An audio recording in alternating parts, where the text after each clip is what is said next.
दोस्तों, दलित भाई और मुस्लिम भाई बहुत ही मासूम हैं और बहुत ही सॉफ्ट हार्ट के हैं। इनके साथ अगर कोई भी सहानुभूति से बात कर लेता है तो वो उधर ही की तरफ चले जाते हैं। जहां पर अगर हम बात करें तो लोकसभा चुनाव में जिस तरह से दलित और मुस्लिमों के एक तरफा वोट कांग्रेस और सपा को गए हैं, वो समझ लीजिए अफसोसजनक बात हो गई है। इन लोगों ने दलित और मुस्लिमों को बेवकूफ बनाया। जहां पर बेवकूफ बनाने की बात है, इन्होंने कहा था कि हम दलित शोषित और मुस्लिम समाज के साथ हमेशा खड़े हैं, आप हमें वोट दीजिए, हम आपको सुरक्षा देंगे। अब हाल ही में जब सुप्रीम कोर्ट का एक फैसला आया, आरक्षण पर एसटी/एससी के क्रीमी लेयर की बात हुई, तो यहां पर जब बहुजन समाज के नेता सबसे पहले बहन मायावती जी ने इस बात को उठाया और कहा कि हम दलितों के अधिकार की अगर बात हो तो सबसे पहले बहुजन समाज की नेता बात करेंगी बहन मायावती जी। इस पर कई ट्वीट फटाफट बहन जी ने किए। लेकिन जहां पर जो संविधान की कॉपी लेकर वोट मांग रहे थे, दलितों और मुस्लिमों को अपना भाई बता रहे थे, उनके दुख दर्द में शामिल हो रहे थे, वहीं भारत बंद में एक भी न लाल झंडा दिखा, न हाथ का पंजा दिखा। तो दोस्तों, हम क्या कह सकते हैं कि इस बार जो उपचुनाव आने वाला है, तो क्या इस बार अखिलेश यादव या राहुल गांधी को मुंह की नहीं खानी पड़ेगी? क्योंकि इन लोगों ने जो धोखा दिया है मुस्लिम समाज और दलित समाज को, इसका तो खामियाजा इनको भुगतना ही पड़ेगा। दोस्तों, हम बात कर रहे थे बहन मायावती जी की कि जहां पर उनके कोई भी ना तो सांसद हैं ना विधायक हैं, फिर भी वो भारत बंद में सबसे पहले अपने कार्यकर्ताओं को लेकर उतर पड़ी।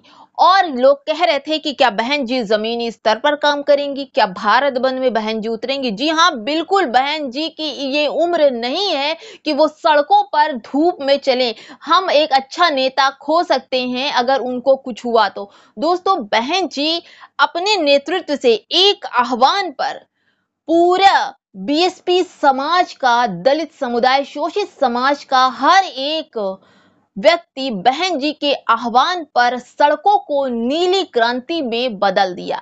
ये बहन जी थी जिनकी संसद में भी कोई सांसद नहीं है और ना ही विधायक है कोई। बहन जी की अपना वोट बैंक है, बहन जी की अपनी पहचान है, बहन जी के लाखों चाहने वाले हैं। कोई अगर गुमराह कर दिया, वो एक ही बार गुमराह करेगा, बार बार नहीं करेगा। इन्हीं सबको लेकर दोस्तों बात करते हैं लक्ष्मण यादव की, प्रोफेसर लक्ष्मण यादव, जो सपा की तारीफ करते नहीं थकते हैं। कहते तो वो बहुजन समाज को है कि ये हमारे भाई हैं, हर जगह मंचों से बहुजन, दलित, शोषित, वंचितों की आवाज बनकर बात करते हैं। लेकिन जहां पर अगर अखिलेश यादव कोई गलती करते हैं तो उनकी गलती पर लीपापोती करने का जो काम है वो लक्ष्मण यादव जी करते हैं। जहां पर जब भारत बंद का आह्वान हुआ था, लोग जब नीला झंडा लेकर सड़कों गलियों पर नारेबाजी अपने हक की बात कर रहे थे, तब यही समाज, जो सपा है, जो कांग्रेस है, वो अपने घरों से निकला ही नहीं। उनका एक भी कैंडिडेट सड़कों पर दिखा ही नहीं।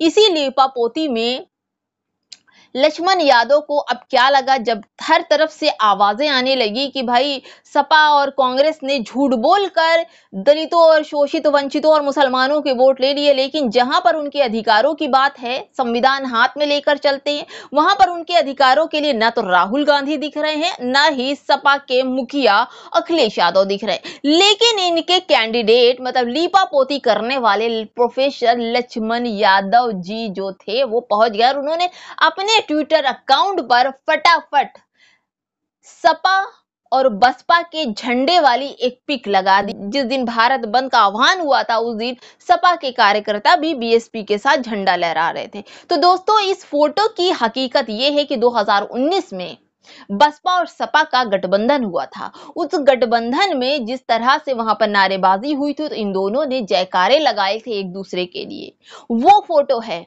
लेकिन लक्ष्मण यादव भी इन्हीं अखिलेश यादव और कांग्रेस नेता राहुल गांधी की तरह ही लीपापोती में लगे हैं। ये झूठ का कारोबार अगर हम बहुजन समाज के नेता, बहुजन जैसे समझदार लोग करते रहेंगे, हम ही आपको धोखा देते रहेंगे, तो हम अपने बहुजन समाज को कैसे आगे बढ़ा पाएंगे। ये बहुत बड़ी बात है दोस्तों कि जिस तरह से लीपापोती लक्ष्मण यादव ने की है, कम से कम उस पर इनको संज्ञान लेना चाहिए और एक बार सॉरी तो बोलना चाहिए, क्षमा तो मांगनी चाहिए कि हाँ गलत तरीके से उन्होंने पोस्ट की है। ये भारत बंद की आप फोटो देखिए, स्क्रीनशॉट लगा हुआ है, ये भारत बंद की नहीं है, ये उस टाइम की है 2019 की, जब सपा और बसपा का गठबंधन हुआ था और उस पर 10 सीटें बहन जी की आई थी। वो उस दौर की फोटो है। लेकिन लीपापोती कह दीजिए दोस्तों, तो लीपापोती करने के लिए हम ही आप में से कोई निकलता है और बहन जी को